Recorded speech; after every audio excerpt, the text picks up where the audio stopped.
Hi friends, సంసారం ఒక సాగరం. రచించిన వారు మీనా ముక్తేశ్వర్ గారు. ఈ సీరియల్ ప్రతిలిపి యాప్లో 17 లక్షల మంది పైగా చదివి ఆదరించిన సూపర్ హిట్ సీరియల్.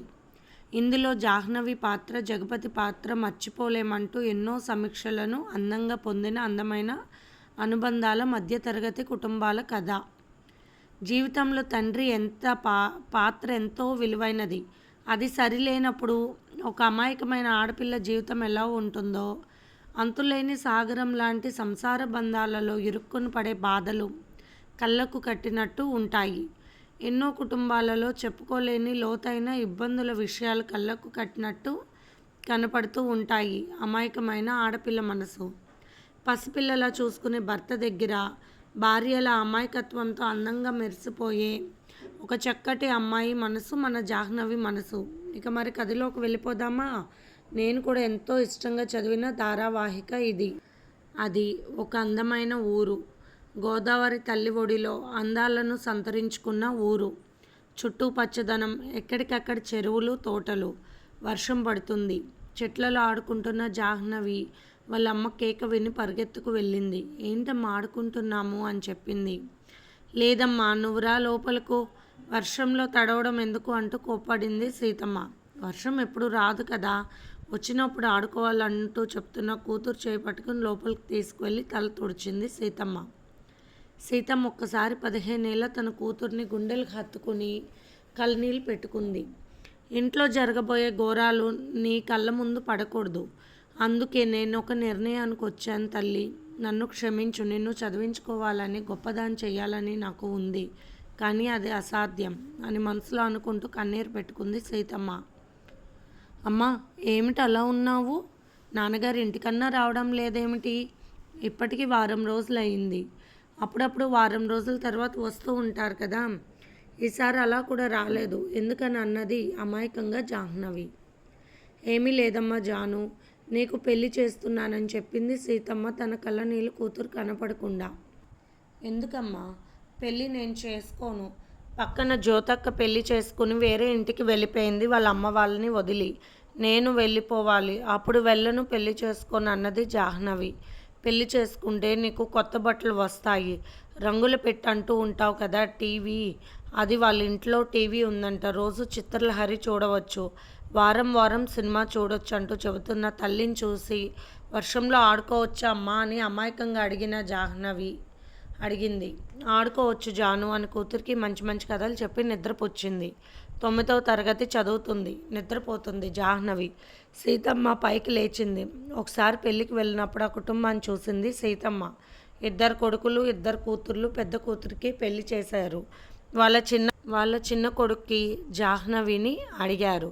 మధ్యతరగతి కుటుంబమే, పెద్ద గొప్పవాళ్ళు కాదు, గొప్ప సంబంధం కాదు అని కూడా తెలుసు.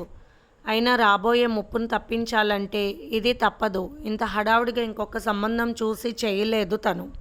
నా కూతుర్ని ఒక చేతిలో పెట్టేయాలి అని నిర్ణయించుకుంది సీతమ్మ. భగవంతుడి ముందు కూర్చుని ప్రార్థించింది. వెంకటేశ్వర, తప్పో ఒప్పో నాకేమీ తెలియదు, కానీ నా కూతురికి పెళ్లి చేసేస్తున్నాను. చిన్నపిల్ల, అల్లరి, అమాయకత్వం, పాటలు, చదువు అంతే తెలుసు జాహ్నవికి. పెద్ద పిల్ల తర్వాత 7 ఏళ్ళకు పుట్టింది జాహ్నవి. పెద్దమ్మాయి వైదేహి, దాని సంసారం చక్కగా ఉంది. కానీ జాహ్నవికి పసిపిల్లల తీరు ఇంకా పోలేదు. వాళ్ళ అక్కకి 16 ఏళ్ళన్నా వచ్చాయి పెళ్లి చేసేటప్పటికి. 2 బిడ్డలకు తల్లి అవ్వడం, ఆపరేషన్ అవ్వడం అన్నీ అయిపోయాయి దానికి. సీతమ్మ తన అన్న శాంతారాం దగ్గర మొరపెట్టుకుంది ఆ విషయం. అన్ని సంగతులు తెలిసిన శాంతారాం నువ్వు తీసుకున్న నిర్ణయం కరెక్టే అని చెప్పారు. అక్కడితో పెళ్లి వాళ్ళని రమ్మని చెప్పారు. అమ్మ, అక్కడ నాకు జామకాయ చెట్టు ఉంటుందా అని అడుగుతున్న కూతురుని చూసి కళ్ళు తుడుచుకుంది. పక్కకు తిరిగి సీతమ్మ భర్త కాంతారావు మనిషిని పంపించి కాస్త తొందరగా పని ఉంది రండి అని చెప్పి పిలిపించింది. కాంతారావు చాలా చిరాగ్గా వచ్చాడు ఇంటికి. అప్పటికే పెళ్లి వాళ్ళు వచ్చి ఉన్నారు. జాహ్నవిని పెళ్లి చూపులకు కూర్చోబెట్టారు. ఆశ్చర్యంగా చూశాడు కాంతారావు. రండి బావగారు అన్నాడు శాంతారాం. ఏమిటిదంతా అన్నాడు కాంతారావు. ఏమీ లేదు బావగారు అమ్మాయి నచ్చిందంట, పెళ్లి చేసేద్దాం, ఎందుకు ఆలస్యం అని నవ్వుతూ మా బావగారికి ఎంతో ఇష్టం మీ సంబంధం అని మాట కలిపేశాడు శాంతారాం. అక్కడితో నిశ్చితార్థం 4 రోజుల్లోనే లగ్నాలు పెట్టేశారు. ఆ తర్వాత 3 నెలలు మూడం ఉందని చెప్పి ముందుగానే పెట్టేశారు. కాంతారావు కోపంగా భార్య వైపు చూశాడు. పెళ్ళికి లగ్నాలు పెట్టుకుని అందరూ వెళ్ళిపోయారు. మధ్యతరగతి కుటుంబాలలో ఏ హంగామాలు ఉండవు. సమస్యలు పారిపోవలసిన అవసరాలలో ఏదో ఒక నిర్ణయం తీసుకుని నడవడం ఏమీ చేయలేని వారి తత్వం. తప్పవు ఈ బాధలు అనుకుని బాధపడింది సీతమ్మ. నీకేం చెప్పాను నేను? పిల్ల సుందరానికి నచ్చిందని చెప్పాను కదా అన్నాడు కోపంగా కాంతారావు. మీరు సరదాగా అన్నారని అనుకున్నానండి. పైగా కట్న కానుకలు ఏమీ వద్దన్నారు వీళ్ళు, అందుకే అన్నది సీతమ్మ. ఏమిటో ఆడపెత్తనం పంబాలు దరువు అన్నట్టు చేస్తావు ఏ పనైనా అంటూ విసుక్కుని బయలుదేరుతున్న భర్తను భోజనం చేసి వెళ్ళండి, రోజు ఇక్కడ ఉండి వెళ్ళవచ్చు కదా అంటూ బాధపడింది సీతమ్మ. నాన్నగారు మీరు ఎక్కడికి వెళ్తున్నారన్నది భయంగా జాహ్నవి. ఏ ప్రశ్న నువ్వు అడుగుతున్నావా? మీ అమ్మ అడగమన్నదా అంటూ చాలా కోపంగా సీతమ్మ ఇస్తున్న పలహారం కూడా తినకుండా విసురుగా వెళ్ళిపోయాడు కాంతారావు. అమ్మ, నాన్నకు ఎందుకు మన మీద కోపం? నాన్న ఇక్కడ ఎందుకు ఉండరు అందరి నాన్నల్లాగా అని ప్రశ్నించింది జాహ్నవి. నాన్నగారికి చాలా పనులమ్మ, అవన్నీ చూసుకోవాలి కదా అంటూ లోపలికి వెళ్ళి కళ్ళు తుడుచుకుంది సీతమ్మ.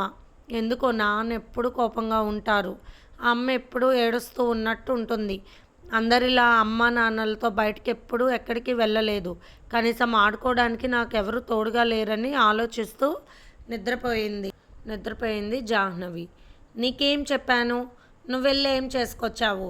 ఎంతైనా మేమంటే అలసే. నా తమ్ముడు సుందరానికి నీ కూతురు నచ్చింది, వరుసే కదా, కానీ నీకే నచ్చలేదంటూ గొడవకు దిగింది పంకజం, నాకు అసలు ఏమీ తెలియదు, నువ్వు నమ్మినా నమ్మకపోయినా. మా బావ శాంతంగాడు ఊరి పెద్దలను కూడా తీసుకువచ్చాడు. ఏం మాట్లాడని నోరు మూసుకుని వచ్చానన్నాడు కోపంగా కాంతారావు. మా అమ్మ జమీందార్కి ఇచ్చి పెళ్లి చేస్తానన్నా కూడా నువ్వు నన్ను ప్రేమిస్తున్నానని నా వెంటపడి వేధించి పెళ్లి చేసుకున్నావు. నాకేం ఇచ్చావు? కోరింది ఒకటే కోరిక, నా తమ్ముడికి నీ కూతురు నిమ్మని అడిగాను, అంతే కదా అంటూ పోట్లాడుతూ ఉంది పంకజం. వాడు వస్తే ఏమంటాడో ఏమో అంటూ నసుకుతూ ఉన్నది పంకజం. నాన్న, నాకేమీ తేలేదా అంటూ వచ్చింది 10 ఏళ్ల దీప. లేదమ్మా అన్నాడు కాంతారావు. అక్కడికి వెడితే మనం ఎక్కడ గుర్తుంటాము? శుభ్రంగా తిని వచ్చావుగా, పడుకో అన్నది పంకజం. నిన్ను పెళ్లి చేసుకున్నాక అప్పుడప్పుడు వెళ్తున్నాను, కానీ నెలకి 15 రోజులకు. ఇవాళ భోజనం చెయ్యలేదు, ఈ రాత్రి అక్కడ ఉండబుద్ధి కాలేదు, అందుకే వచ్చేసాను అన్నాడు కాంతారావు. అయ్యో, భోజనం చేయలేదా అంటూ వెళ్ళి అన్నం పెట్టుకువచ్చింది పంకజం. పాపిష్టిదాన్ని, ఆకలిగా ఉన్నవాడితో గొడవ పడ్డానా? అసలు అన్నం తినకపోతే నేను ఊరుకుంటానా? అక్కలాగా నువ్వు తినేదాకా నేను తింటానా పెనిమిటి అంటూ తన పైట చెంగుతో కాంతారావు ముఖాన్ని తుడిచింది. అన్నం ముద్దలు చేసి తినిపించింది. నానంటే తగ్గని ప్రేమగా మీ నాన్న తినేటప్పుడు తింటానన్నావు కదా, రా అంటూ మధ్యలో కూతురికి తినిపించింది. నోరు తెరువు. అయ్యో మర్చిపోయాను, నువ్వు పెడితేనే అన్నం తింటానని అలిగి కూర్చున్నది నీ కూతురు. మధ్యాహ్నం కూడా ఏమీ తినలేదు పిల్ల, దానికి నీ మీద అంత ప్రేమ, నా మీద ప్రేమ ఉండదు అని చెప్పగానే కాంతారావు దీప నోట్లో అన్నం పెట్టాడు. నేను మధ్యాహ్నం తిన్నాగా అనబోయిన కూతురు నోరు ముద్ద పెట్టి మూసేసింది పంకజం. మనం అక్కడికి వెళ్ళిపోదాం అన్నావు కదా, మరేం సంగతి అన్నది పంకజం. ఆ మాట నేను ముందే చెప్పాను సీతకు. అద్దె డబ్బులు ఎందుకు, దండగా అందరం కలిసే ఉందామని చెప్పాను. అప్పుడే సుందరానికి జాహ్నవి బాగా నచ్చిందని కూడా చెప్పాను. ఆ మాట ఊరికే అనుకున్నదంట అన్నాడు కాంతారావు. అయ్యో, నేనంటే ఏనాడు గిట్టింది అక్కకి? నేను ఎంతో ప్రేమగా ఉండడమే కానీ ఎప్పుడు నా వైపు విసురులేగా. గుడి దగ్గర కలిసిన మాట్లాడిపోయినా కూడా మాట్లాడదు. ఏదో అందరి మీద ప్రేమతో నా ప్రాణం కొట్టుకుపోతూ ఉంటుంది అని ఏడుస్తూ ఉంది పంకజం. కళ్ళనీళ్ళు రాకపోయినా పవిట కొంగు కళ్ళు తడుచుకుంటూ ఉంది. అదే పైట కొంగుతో అన్నం తిన్న కాంతారావు మూతి తుడిచేసింది. సరేలేవే, పెళ్ళి అందరితో పని కాబట్టి వదిలే, కానీ ఆ ఇంటికి తర్వాత వెళ్ళిపోదాం సరేనా అంది పంకజం. అలాగే లేవే, నిద్ర వస్తుంది, నేను పడుకుంటానన్నాడు కాంతారావు. అన్నం తిన్న దీప నిద్రపోతూ ఉంది. కాంతారావు కాళ్ళకి నూనె రాస్తూ, పొద్దున్నే ఎండలో ఆ ఇంటి దాకా నడిచి వెళ్ళావు, కాళ్ళ నొప్పి పట్టలేదా మామ అంటూ నూనె రాస్తూ ఉన్నది ఒడుపుగా. నీ చేయి తగిలితే ఎంత నొప్పులైనా కరిగిపోతాయి, అన్ని మురిపాలే అంటూ కాంతారావు పక్కకు చేరి సరసాలకి పైట చెంగును పరిచింది. హడావుడిగా పెళ్లి పనులన్నీ ఏర్పాటు చేస్తుంది అన్నతో కలిసి సీతమ్మ. తన మెడలో బంగారు తాడు తీసి పసుపు తాడు కట్టుకుంది. దానితో పిల్లకు గొలుసు జూకాలు చేయించింది. పుట్టింటి వాళ్ళు సీతమ్మకి ఇచ్చిన పొలం అమ్మేసి కట్నం డబ్బులు అన్నగారితో పంపించేసింది వియ్యాల వారి ఇంటికి. పెళ్ళికొడుకు జగపతి వాళ్లకు ఉన్న పచారి కొట్టు చూసుకుంటూ ఉంటాడు. చదువు సంధ్యలు లేవని చెప్పాలి. జాహ్నవి బంగారంలా ఉంటుంది. జగపతి నాల్పుగా మామూలుగా ఉంటాడు.